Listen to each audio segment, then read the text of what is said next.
കേരളത്തിന്റെ മണ്ണിൽ വേരൂന്നിയ തലമുറകളായി മലയാളികളുടെ കുളിമുറികളിൽ നിറഞ്ഞു നിന്ന ഒരു പേരാണ് ചന്ദ്രിക സോപ്പ്. വെറും ഒരു സോപ്പ് എന്നതിലുപരി അത് ഒരു കാലഘട്ടത്തിന്റെ ഓർമ്മയും ആയുർവേദത്തിന്റെ തനിമയും കഠിനാധ്വാനത്തിന്റെ പ്രതീകവുമായിരുന്നു. എന്നാൽ ഈ സുഗന്ധമുള്ള കഥയുടെ പിന്നിൽ പലരും അറിയാതെ പോയ ചില ഇരുണ്ട നിഴലുകളുണ്ട്. തിളക്കമാർന്ന വിജയങ്ങൾക്കപ്പുറം നിലനിൽപ്പിനായുള്ള പോരാട്ടങ്ങളുടെയും തനിമ നഷ്ടപ്പെട്ടതിന്റെയും നിയമയുദ്ധങ്ങളുടെ ഒരു നിശബ്ദമായ കഥ ചന്ദ്രികയ്ക്ക് പറയാനുണ്ട്. 1940 തൃശൂർ ജില്ലയിലെ ഇരിഞ്ഞാലക്കുടയിൽ CR കേശവൻ വൈദ്യർ എന്ന ആയുർവേദ ഭിഷഗ്വരന്റെ സ്വപ്നത്തിൽ നിന്നാണ് ചന്ദ്രിക സോപ്പ് പിറവിയെടുക്കുന്നത്. അന്ന് ആയുർവേദം സൗന്ദര്യവർദ്ധക ഉൽപ്പന്നങ്ങളിൽ അത്ര പ്രചാരത്തിലുണ്ടായിരുന്നില്ല.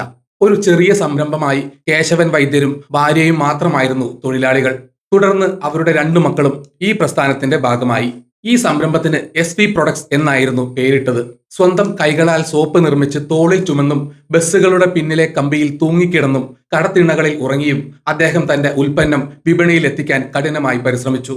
ഇത് കേവലം ഒരു ബിസിനസ് സംരംഭമായിരുന്നില്ല, മറിച്ച് തനതായ ആയുർവേദത്തിൽ വിശ്വസിക്കുന്ന ഒരാളുടെ അതിജീവനത്തിനായുള്ള പോരാട്ടമായിരുന്നു. ആദ്യകാലങ്ങളിൽ ചന്ദ്രിക സോപ്പ് പ്രധാനമായും ചർമ്മരോഗങ്ങൾക്കുള്ള മരുന്നായിട്ടാണ് ഉപയോഗിച്ചിരുന്നത്. അതിന്റെ ഔഷധ ഗുണങ്ങൾ കാരണം ഡോക്ടർമാർ പോലും ഇത് നിർദ്ദേശിച്ചിരുന്നു. ചന്ദ്രിക പരീക്ഷിച്ച ആളുകൾ വീണ്ടും വീണ്ടും അത് വാങ്ങിച്ചു. ചന്ദ്രികയെ കൂടുതൽ പ്രൊമോട്ട് ചെയ്യുന്നതിനായി ശ്രീ കേശവൻ കൂടുതൽ ക്രിയേറ്റീവായി ചിന്തിച്ചു. മലയാളം, തമിഴ്, തെലുങ്ക്, കന്നഡ, ഇംഗ്ലീഷ് എന്നിവയുൾപ്പെടെ 1-ലധികം ഭാഷകളിൽ അദ്ദേഹം കലണ്ടറുകൾ അച്ചടിക്കുകയും പരസ്യങ്ങൾ പ്രസിദ്ധീകരിക്കുകയും ചെയ്തു. തിയേറ്റർ പരസ്യങ്ങളിൽ പ്രത്യക്ഷപ്പെടുകയും ബോട്ട് റേസുകളിൽ ബാനറുകൾ പ്രദർശിപ്പിക്കുകയും പ്രശസ്തമായ തൃശൂർ പൂരത്തിൽ ചന്ദ്രികയുടെ പരസ്യം വഹിക്കുന്ന ഒരു ആനയെ പോലും ഒരുക്കുകയും ചെയ്തു. ശ്രീ നാരായണ ധർമ്മ പരിപാലന സംഘത്തിന്റെ ട്രഷറർ സ്ഥാനവും വിവേകോദയം മാസികയുടെ പബ്ലിഷർ സ്ഥാനവും ചന്ദ്രികയുടെ പ്രചാരണത്തിനായി അദ്ദേഹം ഉപയോഗിച്ചു.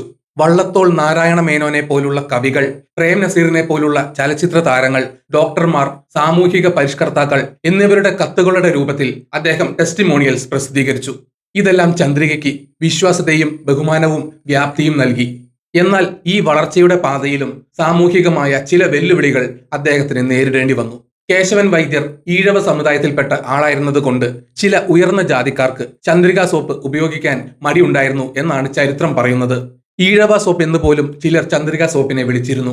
ഒരു ഉൽപ്പന്നത്തിന്റെ ഗുണമേന്മയേക്കാൾ അതിന്റെ നിർമ്മാതാവിന്റെ ജാതിക്ക് പ്രാധാന്യം കൽപ്പിച്ച ഒരു കാലഘട്ടത്തിന്റെ ഇരുണ്ട യാഥാർത്ഥ്യമാണ് ഇവിടെ കാണാൻ കഴിയുന്നത്. എന്നാൽ കേശവൻ വൈദ്യർ ഈ പ്രതിസന്ധിയെ അവസരമാക്കി മാറ്റി. മൃഗക്കൊഴുപ്പ് ചേർക്കാത്ത പൂർണ്ണമായും സസ്യാധിഷ്ഠിതമായ സോപ്പ് എന്ന നിലയിൽ അദ്ദേഹം ചന്ദ്രികയെ അവതരിപ്പിച്ചു. ഇത് മതപരവും ധാർമ്മികവുമായ കാരണങ്ങളാൽ മൃഗ ഉൽപ്പന്നങ്ങൾ ഒഴിവാക്കുന്നവർക്ക് ആകർഷകമായി. അങ്ങനെ ജാതിയുടെ അതിർവരമ്പുകൾ ഭേദിച്ച് ചന്ദ്രിക പതിയെ ജനകീയമായി. എങ്കിലും ഒരു ഉൽപ്പന്നത്തിന്റെ തുടക്കത്തിൽ പോലും ഇത്തരമൊരു സാമൂഹിക വിവേചനം നേരിടേണ്ടി വന്നു എന്നത് അതിന്റെ യാത്രയിലെ ഒരു കറുത്ത അധ്യായം തന്നെയാണ്. ചന്ദ്രിക സോപ്പിന്റെ ചരിത്രത്തിലെ ഏറ്റവും നിർണായകവും ഒരുപക്ഷെ ഏറ്റവും ഇരുണ്ടതുമായ ഒരു അധ്യായം അതിന്റെ ഉടമസ്ഥാവകാശം മാറിയതാണ്. പതിറ്റാണ്ടുകളോളം SV പ്രൊഡക്ട്സ് എന്ന കുടുംബ സ്ഥാപനത്തിന്റെ കുത്തകയായിരുന്ന ചന്ദ്രിക 2003-2004 കാലഘട്ടത്തിൽ Wipro consumer care and lighting എന്ന വൻകിട കോർപ്പറേറ്റ് സ്ഥാപനത്തിന്റെ കൈകളിലേക്ക് എത്തിച്ചേർന്നു. ഇത് വെറും ഒരു ബിസിനസ് കൈമാറ്റമായിരുന്നില്ല, മറിച്ച് ഒരു ചെറിയ സംരംഭത്തിന്റെ ആത്മാവിനെ ഒരു കോർപ്പറേറ്റ് ഭീമൻ വിഴുങ്ങിയതിന്റെ പ്രതീകമായിരുന്നു. ഈ കൈമാറ്റം ഒരു നീണ്ട പോരാട്ടത്തിന് ശേഷമായിരുന്നു എന്ന് വാർത്തകൾ പറയുന്നു. മാരിക്കോ, വിപ്രോ തുടങ്ങിയ വൻകിട കമ്പനികൾ ചന്ദ്രിക ബ്രാൻഡ് സ്വന്തമാക്കാൻ മത്സരിച്ചു. ഏറ്റെടുക്കുന്നത് ആരായിരിക്കും എന്നതിനെ ചൊല്ലി ആശയക്കുഴപ്പങ്ങൾ നിലനിന്നിരുന്നു. ഏകദേശം 55 കോടി രൂപയ്ക്ക് വിപ്രോ തന്നെ ചന്ദ്രിക വാങ്ങാൻ ഒരുങ്ങുകയാണെന്ന് ബിസിനസ് വൃത്തങ്ങൾ പറഞ്ഞിരുന്നു. എന്നാൽ FMCG ഭീമനായ മാരിക്കോ ഇൻഡസ്ട്രീസ് ചന്ദ്രിക കുടുംബവുമായി ഇതിനകം ഒരു ധാരണാപത്രത്തിൽ ഒപ്പുവെച്ചിട്ടുണ്ടെന്ന് അവകാശപ്പെടുകയും ചെയ്തു. ഇന്ത്യയിലും സാർക്ക് രാജ്യങ്ങളിലും ചന്ദ്രികയുടെ ലോങ് ടേം ലീസ് റൈറ്റ്സ് സ്വന്തമാക്കുന്നതിന് SV പ്രൊഡക്ട്സുമായി വിപ്രോ ഒരു നിശ്ചിത കരാറിൽ ഏർപ്പെട്ടതായി പ്രഖ്യാപിച്ചു. ഒത്തുതീർപ്പിനായി ഒരു ഔട്ട് ഓഫ് ദി കോർട്ട് സെറ്റിൽമെന്റിന്റെ ഭാഗമായി മാരിക്കോയ്ക്ക് പണം നൽകേണ്ടി വന്നു. ചന്ദ്രികയുടെ ഫാമിലി പാർട്ണർഷിപ്പ് തന്നെ മറ്റ് രാജ്യങ്ങളിലേക്ക് ബ്രാൻഡിന്റെ എക്സ്പോർട്ട് റൈറ്റ്സ് നിലനിർത്തുകയും വിപ്രോയ്ക്കായി ചന്ദ്രിക സോപ്പുകൾ നിർമ്മിക്കുന്നത് തുടരുകയും ചെയ്യും. സോപ്പ് നിർമ്മാണത്തിനായി ചന്ദ്രിക ഫാമിലി പാർട്ണർഷിപ്പുമായി പ്രത്യേക നിർമ്മാണ കരാറിൽ ഏർപ്പെടുമെന്നും വിപ്രോ അറിയിച്ചു. അങ്ങനെ SV പ്രൊഡക്ട്സിന് മത്സരത്തെ നേരിടുന്നതിനേക്കാൾ ബ്രാൻഡ് വിൽക്കുന്നതാണ് നല്ലത് എന്ന് തീരുമാനിക്കേണ്ടി വന്നു. എന്നാൽ ഈ തീരുമാനം മാറിക്കൊണ്ടിരിക്കുന്ന വിപണി സാഹചര്യങ്ങളെയും വൻകിട കമ്പനികളുടെ മാർക്കറ്റിംഗ് തന്ത്രങ്ങളെയും നേരിടാൻ ഒരു ചെറിയ സ്ഥാപനത്തിന് കഴിയാതെ വന്നതിന്റെ നിസ്സഹായതയുടെ പ്രതിഫലനമായിരുന്നു. സ്വന്തമായി കെട്ടിപ്പടുത്ത ഒരു സാമ്രാജ്യം മറ്റൊരാൾക്ക് കൈമാറേണ്ടി വരുന്നത് അതിന്റെ സ്ഥാപകന്റെയും കുടുംബത്തിന്റെയും സ്വപ്നങ്ങൾക്കേറ്റ ഒരു തിരിച്ചടിയായി കാണാം. ചന്ദ്രികയുടെ തനിമയും കൈകൊണ്ട് നിർമ്മിച്ച സോപ്പ് എന്ന പ്രതിച്ഛായയും നിലനിർത്താൻ അവർക്ക് കഴിഞ്ഞിരുന്നെങ്കിൽ പോലും ആധുനിക വിപണിയുടെ വെല്ലുവിളികൾക്ക് മുന്നിൽ അവർക്ക് പിടിച്ചു നിൽക്കാൻ കഴിഞ്ഞില്ല എന്നത് ഒരു ദുഃഖമായി അവശേഷിക്കുന്നു. വിപ്രോയുടെ വരവോടെ ചന്ദ്രികയ്ക്ക് പുതിയൊരു മുഖം ലഭിച്ചു. പരസ്യങ്ങളിലും പാക്കേജിംഗിലും മാറ്റങ്ങൾ വന്നു. എന്നാൽ ഒരു ബ്രാൻഡിന്റെ ഉടമസ്ഥാവകാശം മാറുന്നത് അതിന്റെ ആത്മാവിനെ തന്നെ മാറ്റി എഴുതുന്നതിന് തുല്യമാണ്. കുടുംബത്തിന്റെ സ്നേഹവും കഠിനാധ്വാനവും നിറഞ്ഞ ആ കൈകൾക്ക് പകരം കോർപ്പറേറ്റ് തന്ത്രങ്ങളും ലാഭേച്ഛയും അതിന്റെ പിന്നിൽ പ്രവർത്തിക്കാൻ തുടങ്ങി. ഇത് ചന്ദ്രികയുടെ കഥയിലെ ഒരു പ്രധാന ഇരുണ്ട അധ്യായമാണ്. കാരണം അതൊരു പരമ്പരാഗത ബ്രാൻഡിന്റെ കോർപ്പറേറ്റ് വൽക്കരണത്തിന്റെ പ്രതീകമായി മാറി. ചന്ദ്രിക സോപ്പിന്റെ യാത്ര എളുപ്പമായിരുന്നില്ല. Indian fast moving consumer goods വിപണി അതിശക്തമായ മത്സരത്തിന്റെ വേദിയാണ്. പുതിയ ഉൽപ്പന്നങ്ങൾ ദിനം പ്രതി കടന്നു വരികയും ഉപഭോക്താക്കളുടെ അഭിരുചികൾ മാറുകയും ചെയ്തപ്പോൾ ചന്ദ്രികയ്ക്ക് പിടിച്ചു നിൽക്കാൻ ഏറെ പ്രയാസപ്പെടേണ്ടി വന്നു. വിപ്രോ ഏറ്റെടുക്കുന്നതിന് മുൻപ് ചന്ദ്രിക ഒരു നിശ്ചലമായ ബ്രാൻഡായിരുന്നു എന്ന് പറയപ്പെടുന്നു. അതിന്റെ പരസ്യങ്ങൾ വെറും സാധാരണമായിരുന്നു. അഗ്രസീവ് മാർക്കറ്റിംഗ് തന്ത്രങ്ങൾ അവർക്ക് ഉണ്ടായിരുന്നില്ല. 90കളുടെ തുടക്കത്തിൽ ആയുർവേദ സോപ്പ് വിപണി തന്നെ തകർന്നടിഞ്ഞ അവസ്ഥയിലായിരുന്നു. വിലക്കുറവുള്ളതും നിലവാരം കുറഞ്ഞതുമായ ഉൽപ്പന്നങ്ങൾ വിപണിയിൽ നിറഞ്ഞു. ഇത് ചന്ദ്രികയെ പോലുള്ള ഗുണമേന്മയുള്ള ഉൽപ്പന്നങ്ങൾക്ക് വലിയ വെല്ലുവിളിയായി. ഉപഭോക്താക്കൾ വിലക്കുറവിലേക്ക് മാറിയപ്പോൾ തങ്ങളുടെ തനിമയും ഗുണമേന്മയും നിലനിർത്താൻ ചന്ദ്രികയ്ക്ക് പാടുപെടേണ്ടി വന്നു. വൻകിട കമ്പനികൾ കോടിക്കണക്കിന് രൂപ പരസ്യങ്ങൾക്കും മാർക്കറ്റിംഗിനുമായി മുടക്കിയപ്പോൾ ഒരു ചെറിയ സ്ഥാപനത്തിന് അത്തരം മത്സരത്തെ നേരിടാൻ കഴിഞ്ഞില്ല. ചന്ദ്രികയുടെ പരമ്പരാഗതമായ വിപണന രീതികൾ ആധുനിക കാലത്തിന് അനുയോജ്യമായിരുന്നില്ല. ഇത് ബ്രാൻഡിന്റെ വളർച്ചയെ തടസ്സപ്പെടുത്തുകയും ഒരു ഘട്ടത്തിൽ അത് വിപണിയിൽ നിന്ന് അപ്രത്യക്ഷമാകുമോ എന്ന് പോലും ആശങ്കയുണ്ടാക്കുകയും ചെയ്തു. വിപ്രോയുടെ വരവോടെ പുതിയ തന്ത്രങ്ങൾ ആവിഷ്കരിച്ചെങ്കിലും ചന്ദ്രികയ്ക്ക് അതിന്റെ പഴയ പ്രതാപം പൂർണ്ണമായി വീണ്ടെടുക്കാൻ കഴിഞ്ഞിട്ടുണ്ടോ എന്നത് ഇപ്പോഴും ഒരു ചോദ്യചിഹ്നമാണ്.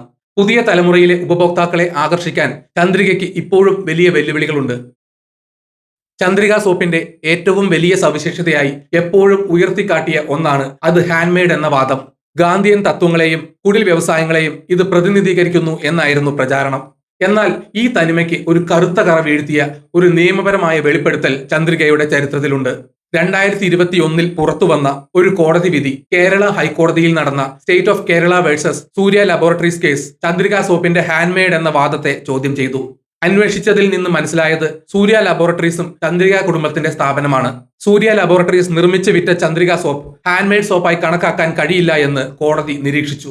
ഇത് നികുതി ഇളവുകൾ സംബന്ധിച്ച ഒരു കേസായിരുന്നുവെങ്കിലും ചന്ദ്രികയുടെ പരമ്പരാഗത പ്രതിച്ഛായയ്ക്ക് ഇത് വലിയ തിരിച്ചടിയായി. സ്ഥാപകൻ കേശവൻ വൈദ്യർ കൈകൊണ്ട് സോപ്പ് നിർമ്മിച്ച് വിറ്റ ഒരു ചരിത്രം ചന്ദ്രികയ്ക്കുണ്ടായിരുന്നു. എന്നാൽ കാലക്രമേണ ഉൽപാദനം വർദ്ധിപ്പിക്കേണ്ടി വന്നപ്പോൾ യന്ത്രങ്ങൾ ഉപയോഗിച്ചു. എങ്കിലും ഹാൻഡ്മെയ്ഡ് എന്ന വാദം അതിന്റെ മാർക്കറ്റിംഗിന്റെ ഒരു പ്രധാന ഭാഗമായി തുടർന്നു. കോടതി വിധി ഈ വാദത്തെ തള്ളിക്കളഞ്ഞത് ചന്ദ്രികയുടെ തനിമയെക്കുറിച്ചുള്ള ഉപഭോക്താക്കളുടെ വിശ്വാസത്തിന് കളങ്കം വരുത്തി. ഒരു ബ്രാൻഡിന്റെ അടിസ്ഥാനപരമായ വാദത്തെ തന്നെ ചോദ്യം ചെയ്യുന്നത് അതിന്റെ വിശ്വാസ്യതയ്ക്ക് വലിയ ഭീഷണിയാണ്. ഇത് ചന്ദ്രികയുടെ കഥയിലെ ഒരു പ്രധാന ഇരുണ്ട നിഴലാണ്. കാരണം അത് അതിന്റെ പരമ്പരാഗത മൂല്യങ്ങളിൽ നിന്ന് വ്യതിചലിച്ചു എന്നതിന്റെ സൂചന നൽകുന്നു. ചന്ദ്രിക സോപ്പിന് അതിന്റെ ചരിത്രത്തിൽ പല നിയമയുദ്ധങ്ങളെയും നേരിടേണ്ടി വന്നിട്ടുണ്ട്. അതിൽ പ്രധാനപ്പെട്ട ഒന്നാണ് ട്രേഡ് മാർക്ക് സംബന്ധിച്ച തർക്കങ്ങൾ. വിപ്രോ ചന്ദ്രികയുടെ മാർക്കറ്റിംഗ് അവകാശങ്ങൾ ഏറ്റെടുത്തതിനു ശേഷം ചന്ദ്ര എന്ന പേരിൽ സോപ്പ് നിർമ്മിച്ച മരിയ സോപ്സ് ആൻഡ് കെമിക്കൽസിനെതിരെ അവർ നിയമ നടപടി സ്വീകരിച്ചു. ചന്ദ്ര എന്ന ബ്രാൻഡ് ചന്ദ്രികയുമായി സാമ്യമുള്ളതാണെന്നും പാക്കേജിംഗും ഡിസൈനും വിപ്രോയുടെ ട്രേഡ് മാർക്കിന്റെ ലംഘനമാണെന്നും കോടതി കണ്ടെത്തി. ഈ നിയമയുദ്ധങ്ങൾ ഒരു ബ്രാൻഡ് കെട്ടിപ്പടുക്കുന്നത് എത്രത്തോളം ശ്രമകരമാണെന്നും അത് സംരക്ഷിക്കാൻ എത്രത്തോളം ജാഗ്രത ആവശ്യമാണെന്നും ഓർമ്മിപ്പിക്കുന്നു. വിജയകരമായ ഒരു ബ്രാൻഡിന് പോലും അതിന്റെ പേരും പ്രശസ്തിയും സംരക്ഷിക്കാൻ നിരന്തരം പോരാടേണ്ടി വരുന്നു. ഈ നിയമപരമായ പോരാട്ടങ്ങൾ കമ്പനിക്ക് സാമ്പത്തികമായും സമയപരമായും വലിയ ബാധ്യതകൾ വരുത്തിവെച്ചു. കാലം മാറുമ്പോൾ പാരമ്പര്യങ്ങൾക്കും തനിമയ്ക്കും എന്ത് സംഭവിക്കുന്നു എന്നതിന്റെ ഒരു നിശബ്ദമായ ഓർമ്മപ്പെടുത്തൽ കൂടിയാണ് ചന്ദ്രിക സോപ്പിന്റെ ഈ ഇരുണ്ട നിഴൽ കഥ. ജയ് ഹിന്ദ്.